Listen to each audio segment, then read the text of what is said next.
বক্তব্য রাখছেন, আমরা তাদের বক্তব্যে আপনাদেরকে নিয়ে যাব।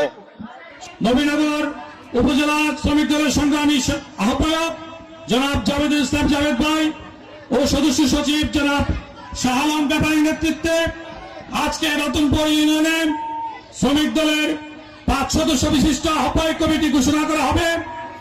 এই কমিটিকে বাংলাদেশ জাতীয়তাবাদী দল রতনপুর ইউনিয়ন শাখার পক্ষ থেকে অগ্রিম শুভেচ্ছা ও অভিনন্দন জানাচ্ছি।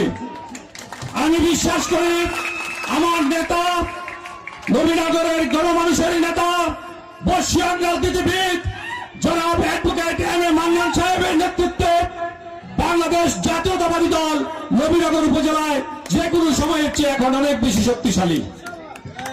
ওনার সুদক্ষ নেতৃত্বে আমাদের বাংলাদেশ জাতীয়তাবাদী দল বিএনপির যত অঙ্গ সংগঠন, সহযোগী সংগঠন আছে, সবগুলো সংগঠন নিরপেক্ষভাবে কাউন্সিলের মাধ্যমে কোন পকেট কমিটি দিয়ে হচ্ছে না।